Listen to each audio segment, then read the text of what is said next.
O desejado de todas as nações. Capítulo 14. Achamos o Messias. João Batista estava agora pregando e batizando em Betábara, além do Jordão. Não longe desse lugar, detivera Deus o curso do rio até que Israel houvesse passado. A pouca distância dali, fora derribada a fortaleza de Jericó pelos exércitos celestiais. A memória desses acontecimentos foi por esse tempo reavivada, comunicando vivo interesse à mensagem do Batista. Aquele que operara tão maravilhosamente nos séculos passados, não manifestaria novamente seu poder em prol da libertação de Israel? Tal era o pensamento que agitava o coração dos que se aglomeravam diariamente às margens do Jordão. A pregação de João exercera tão profunda influência sobre o povo que chamara a atenção das autoridades religiosas. O perigo de uma insurreição fez com que todo ajuntamento popular fosse considerado com suspeita por parte dos romanos, e tudo o que indicasse um levante do povo excitava os temores dos governadores judeus. João não reconhecera a autoridade do Sinédrio em buscar a sanção do mesmo para sua obra, e reprovava príncipes e povo, fariseus e saduceus semelhantemente. No entanto, o povo o seguia ardorosamente. O interesse em sua obra parecia aumentar de contínuo. Conquanto João não condescendesse com eles, o Sinédrio considerava que, como mestre público, se achava sob sua jurisdição. Esta organização era constituída de membros escolhidos dentre o sacerdócio e dos principais e doutores da nação. O sumo sacerdote era, em geral, o presidente. Todos os seus membros deviam ser homens avançados em anos, se bem que não velhos. Homens de saber, não somente versados na religião e história hebraicas, mas em conhecimentos gerais. Deviam ser isentos de defeito físico, casados e pais, a fim de serem mais aptos que outros a ser humanos e compreensivos.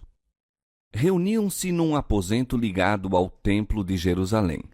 Nos tempos da independência dos judeus, o Sinédrio era o supremo tribunal da nação, possuindo autoridade secular da mesma maneira que eclesiástica. Conquanto agora subordinado aos governadores romanos, exercia ainda forte influência tanto em assuntos civis como religiosos. O Sinédrio não podia razoavelmente adiar uma investigação na obra do Batista. Havia alguns que se recordavam da relação feita a Zacarias no templo e da profecia do pai que indicava ser a criança o precursor do Messias. Em meio dos tumultos e mudanças de 30 anos, essas coisas haviam sido em grande parte esquecidas. Eram agora relembradas pela excitação em torno do ministério de João Batista. Havia muito desde que Israel tivera um profeta, desde que se testemunhara uma reforma como a que se operava agora. A exigência quanto à confissão do pecado parecia nova e assustadora. Muitos dentre os guias não iam ouvir os apelos e censuras de João, não viessem a ser levados a revelar os segredos da própria vida. Todavia, a pregação dele era um positivo anúncio do Messias. Era bem conhecido que as 70 semanas da profecia de Daniel, abrangendo a vinda do Messias, se achavam quase no fim, e todos estavam ansiosos por partilhar daquela era de glória nacional então esperada. Tal era o entusiasmo popular que o Sinédrio seria em breve forçado a rejeitar ou a sancionar a obra de João. A influência deles sobre o povo já decrescia. Estava se tornando uma questão séria a maneira por que manteriam sua posição. Na esperança de chegar a qualquer resultado, enviaram ao Jordão uma delegação de sacerdotes e levitas a fim de conferenciarem com o novo mestre.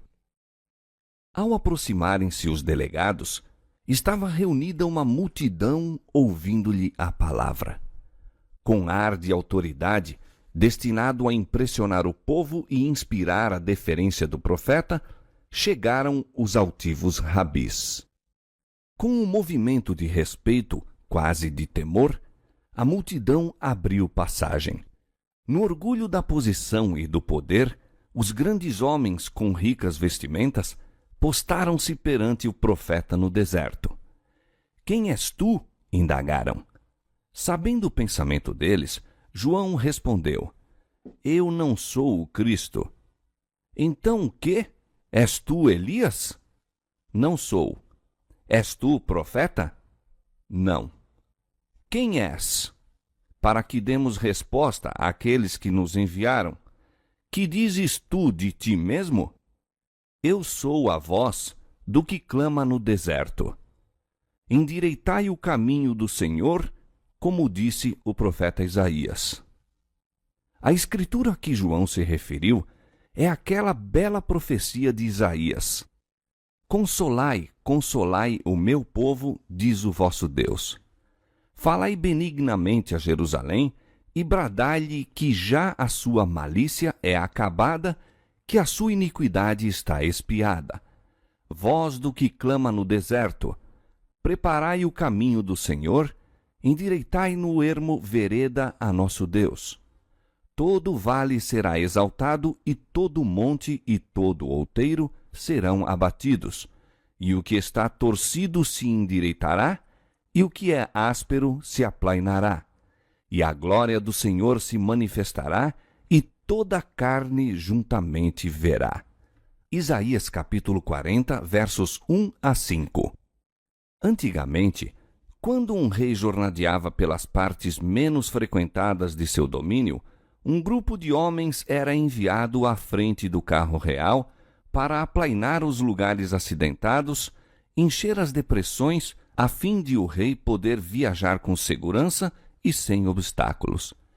Esse costume é empregado pelo profeta para ilustrar a obra do Evangelho. Todo vale será exaltado, e todo o monte e todo outeiro serão abatidos. Quando o Espírito de Deus, com seu maravilhoso poder vivificante, toca a alma, abate o orgulho humano. Prazeres, posições e poder mundanos aparecem como sem valor. Os conselhos e toda altivez que se levanta contra o conhecimento de Deus são derribados. 2 Coríntios capítulo 10, verso 5. Todo pensamento é levado cativo à obediência de Cristo.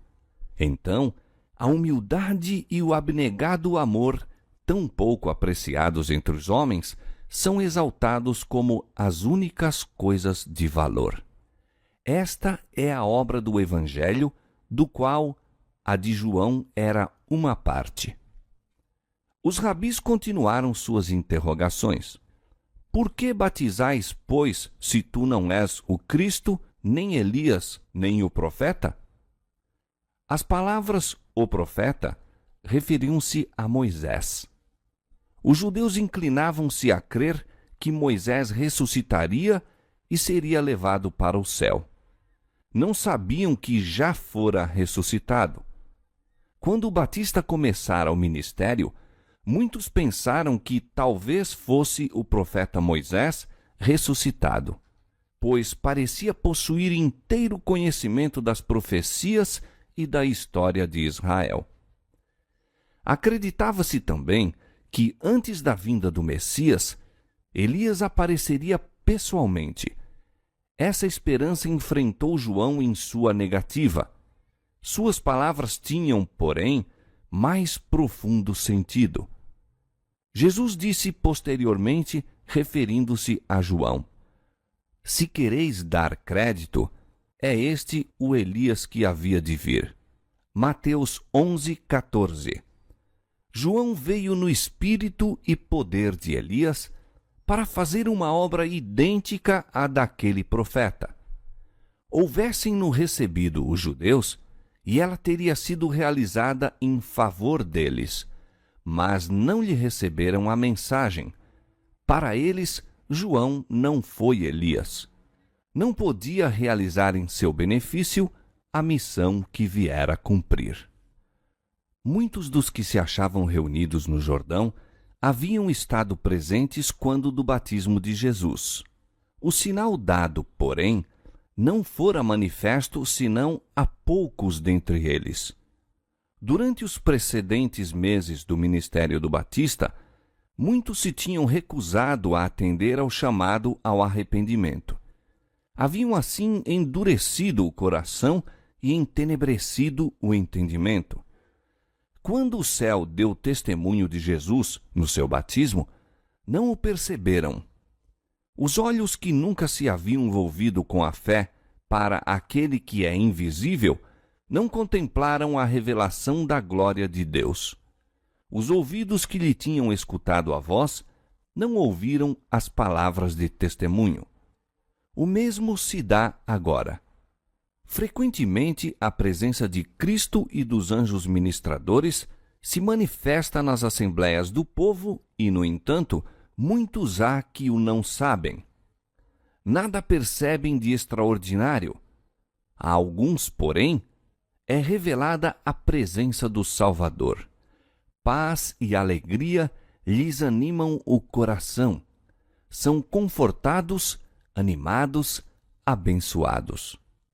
Os emissários de Jerusalém haviam perguntado a João: "Por que batizas?" E esperavam a resposta. Subitamente, ao percorrer seu olhar a multidão, incenderam-lhe-se os olhos, a fisionomia iluminou-se, o ser inteiro foi-lhe agitado de profunda emoção. Estendendo a mão, exclamou: "Eu batizo com água, mas no meio de vós está alguém a quem vós não conheceis. Este é aquele que vem após mim, que foi antes de mim, do qual eu não sou digno de desatar a correia da alparca." João capítulo 1, versos 26 e 27. Era positiva e inequívoca a mensagem a ser levada de volta ao Sinédrio.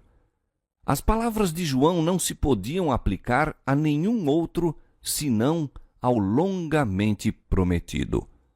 O Messias se achava entre eles.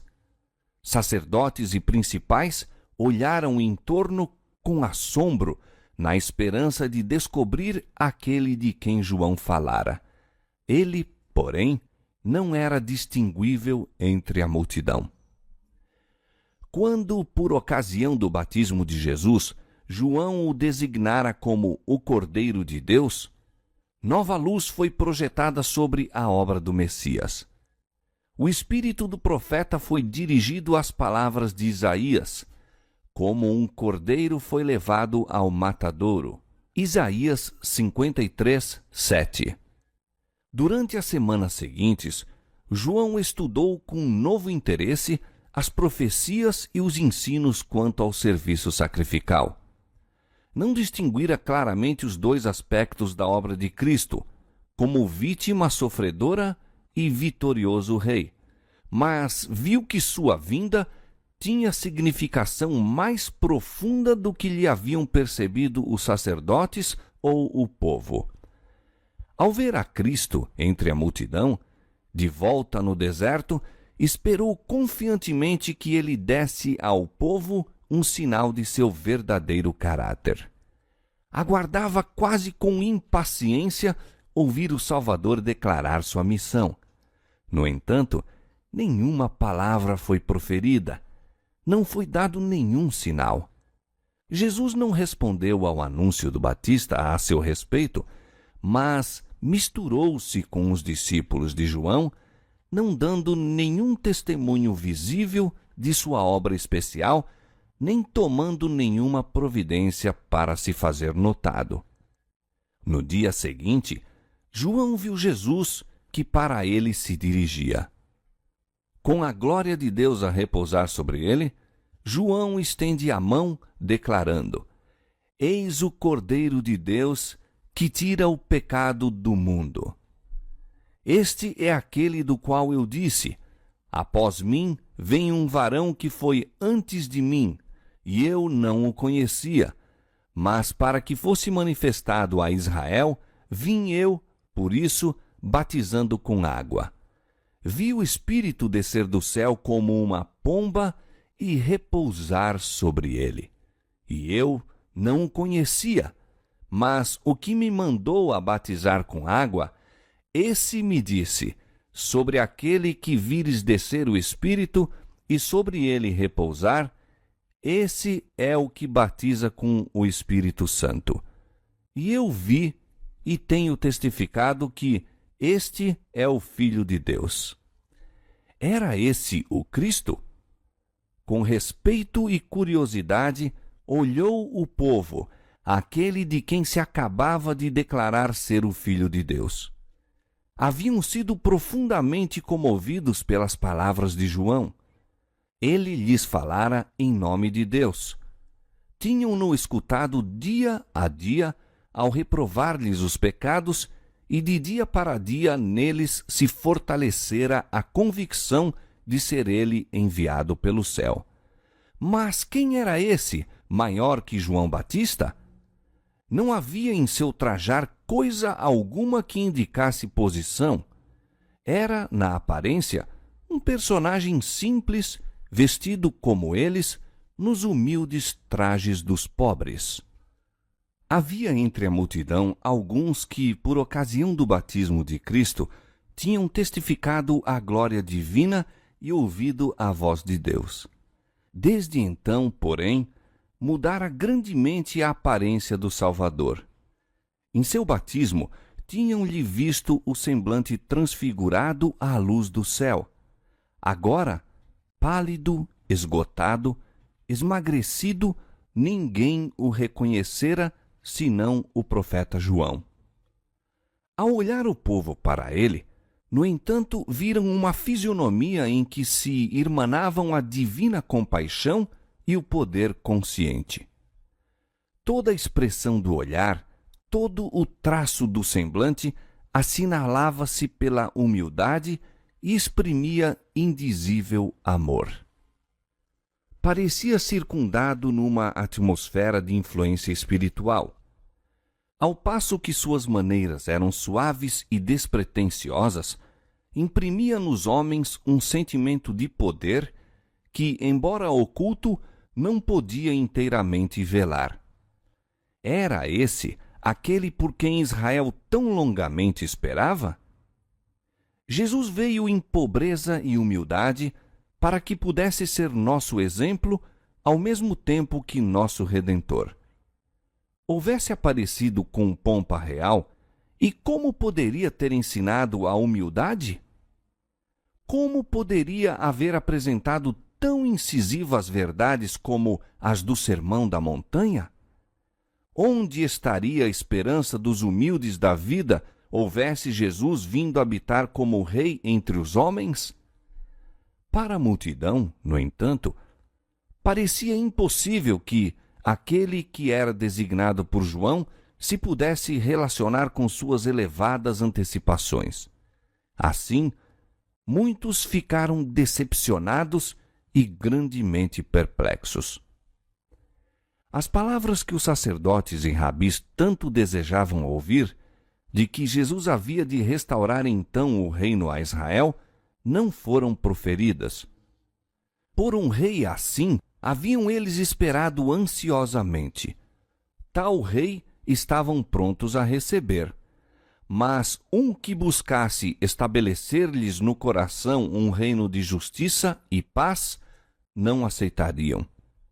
No dia seguinte, enquanto 2 discípulos estavam ao seu lado, João viu novamente Jesus entre o povo.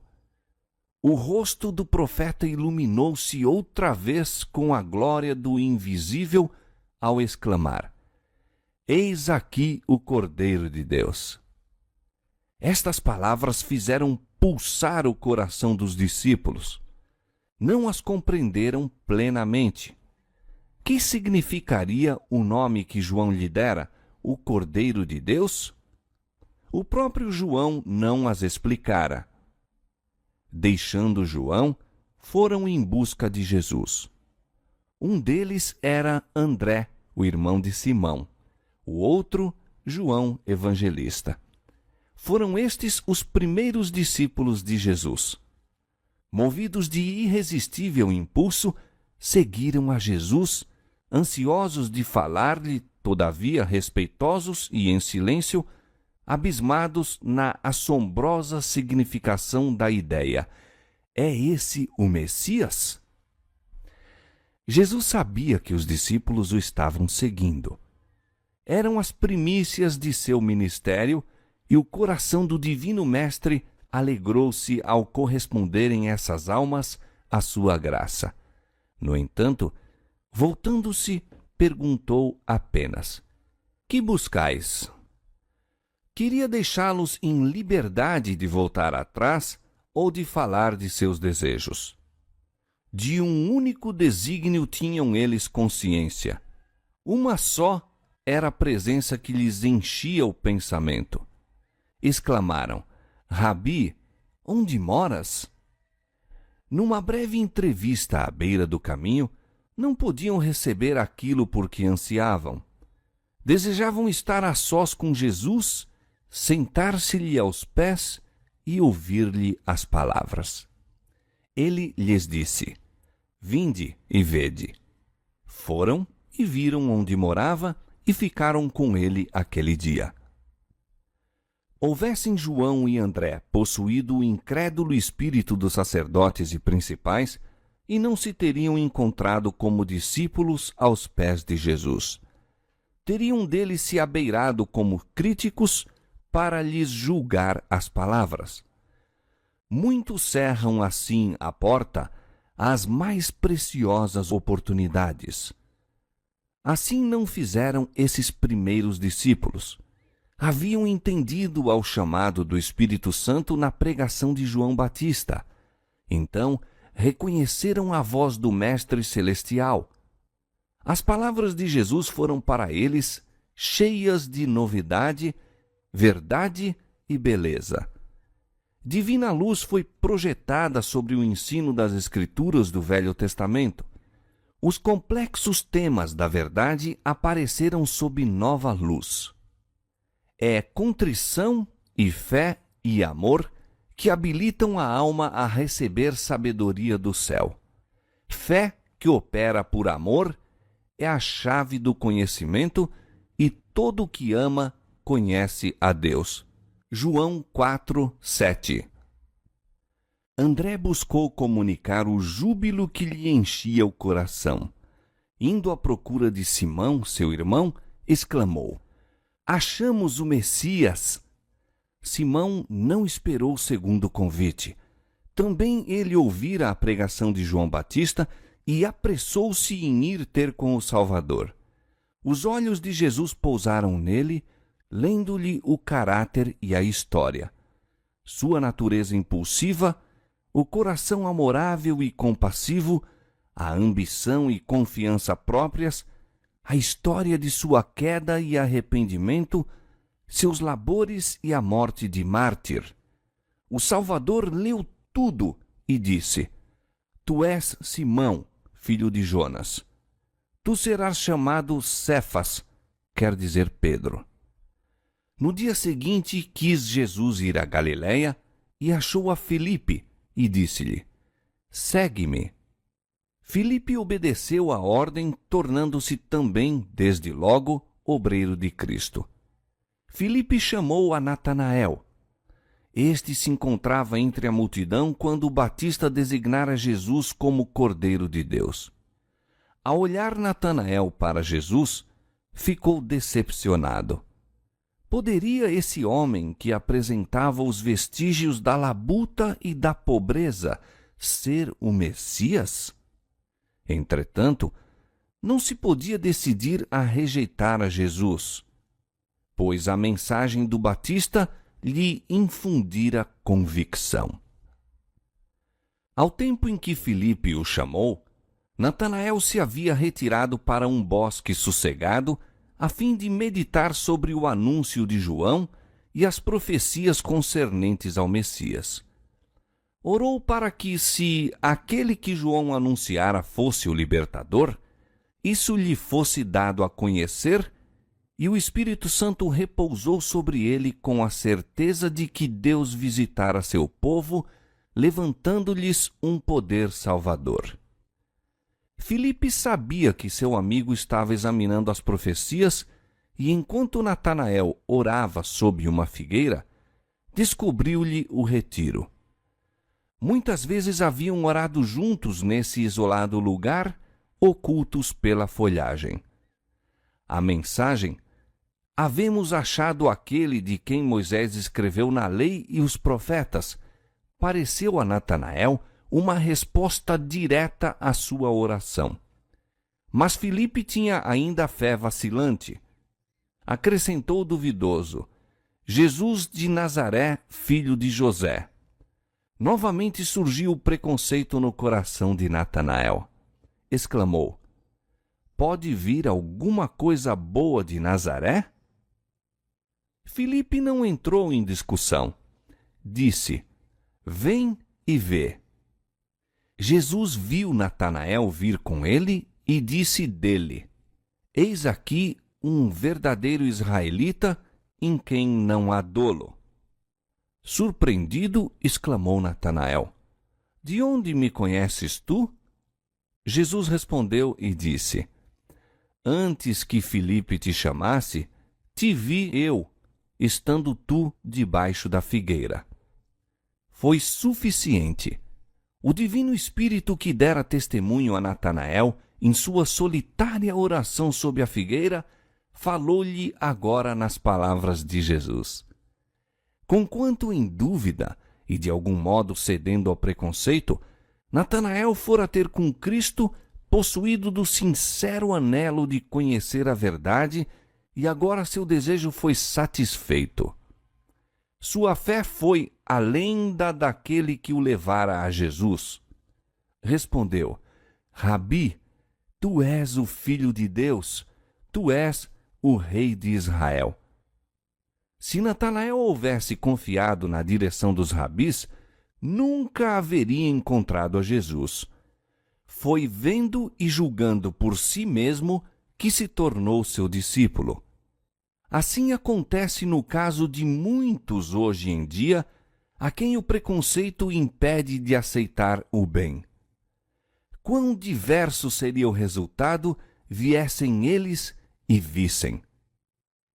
Enquanto confiar na guia da autoridade humana, ninguém chegará a um salvador conhecimento da verdade. Como Natanael, necessitamos estudar por nós mesmos a palavra de Deus e orar pela iluminação do Espírito Santo. Aquele que viu Natanael debaixo da figueira, ver-nos-á no lugar secreto da oração. Anjos do mundo da luz acham-se ao pé daqueles que, em humildade, buscam a guia divina. Com a vocação de João, André e Simão, Filipe e Natanael, começou o fundamento da igreja cristã. João dirigiu 2 de seus discípulos a Cristo. Então, um deles, André, achou a seu irmão e chamou-o para o Salvador. Foi logo chamado Filipe, e este foi em busca de Natanael. Esses exemplos nos devem ensinar a importância do esforço pessoal de fazer apelos diretos a nossos parentes, amigos e vizinhos. Existem pessoas que, durante uma existência, têm professado estar relacionadas com Cristo e, todavia, nunca fizeram um esforço pessoal para levar uma alma sequer ao Salvador. Deixam todo o trabalho ao ministro. Este pode ser apto para sua vocação, mas não lhe é possível fazer aquilo que Deus deixou aos membros da igreja. Muitos há que necessitam do serviço de amoráveis corações cristãos. Têm-se imergido na ruína muitos que poderiam ter sido salvos houvessem seus vizinhos, homens e mulheres comuns, se esforçado em benefício deles. Muitos há à espera de que alguém se lhes dirija pessoalmente. Na própria família, na vizinhança, na cidade em que residimos, há trabalho para fazermos como missionários de Cristo. Se somos cristãos, essa obra será nosso deleite.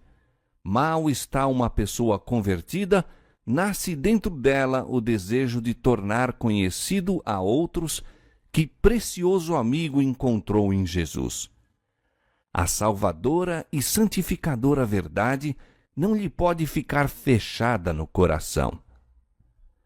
Todos quantos se consagram a Deus podem ser portadores de luz. Deus os torna instrumentos seus para comunicar a outros as riquezas de sua graça. Sua promessa é: e a elas e aos lugares ao redor do meu outeiro eu porei por bênção, e farei descer a chuva a seu tempo, chuvas de bênçãos serão. Ezequiel 34, 26. Filipe disse a Natanael: vem e vê. Não lhe pediu que aceitasse outro testemunho, mas que fosse a Cristo por si mesmo. Agora que Jesus subiu ao céu, seus discípulos são seus representantes entre os homens, e um dos meios mais eficazes de conquistar almas para ele é exemplificar-lhes o caráter na vida diária. Nossa influência sobre outros não depende tanto do que dizemos, mas do que somos. Os homens podem combater ou desafiar a nossa lógica, podem resistir a nossos apelos, mas a vida de amor desinteressado é um argumento que não pode ser contradito. A vida coerente, caracterizada pela mansidão de Cristo, é uma força no mundo. O ensino de Cristo era o resultado de firme convicção e experiência, e os que dele aprendem se tornam mestres de uma ordem divina. A palavra de Deus falada por uma pessoa santificada por ela tem poder comunicador de vida que a torna atrativa aos que a escutam, convencendo-os de que é uma divina realidade. Quando alguém recebeu a verdade em amor, isso tornará manifesto na persuasão de suas maneiras e nos tons de sua voz. Torna conhecido o que ele próprio ouviu, viu e manuseou da palavra da vida, a fim de outros poderem partilhar com ele mediante o conhecimento de Cristo. Seu testemunho, de lábios tocados com a brasa viva do altar, é verdade para o coração apto a receber e opera a santificação do caráter. E aquele que procura comunicar luz aos outros, será ele próprio abençoado. Chuvas de bênçãos serão. O que regar também será regado. Provérbios 11, 25. Deus poderia haver realizado o seu desígnio de salvar pecadores sem o nosso auxílio. Mas, a fim de desenvolvermos caráter semelhante ao de Cristo, é-nos preciso partilhar de sua obra. A fim de participar da alegria dele, a alegria de ver almas redimidas por seu sacrifício, devemos tomar parte em seus labores para a redenção delas. A primeira expressão de fé da parte de Natanael soou como música aos ouvidos de Jesus. E ele respondeu e disse-lhe: Por que te disse, vi-te debaixo da figueira, crês? Coisas maiores do que estas verás.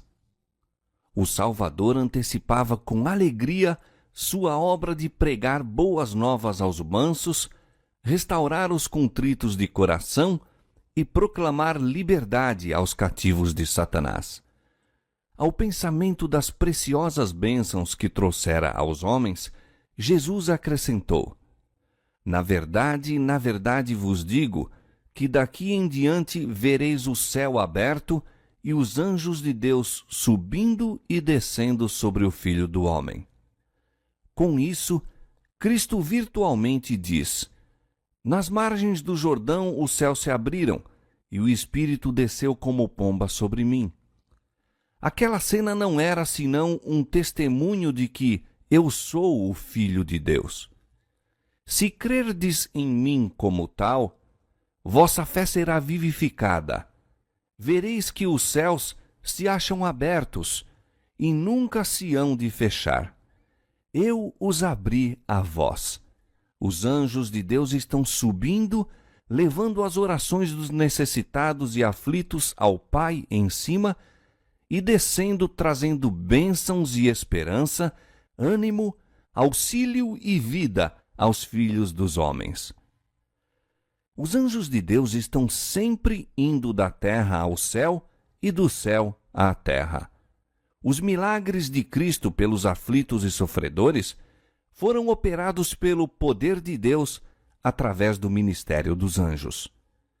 E é por meio de Cristo, pelo ministério de seus mensageiros celestiais, que toda a bênção nos advém de Deus.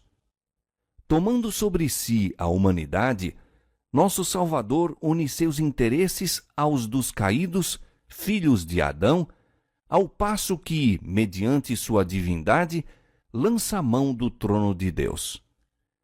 E assim, Cristo é o medianeiro da comunicação dos homens com Deus e de Deus com os homens.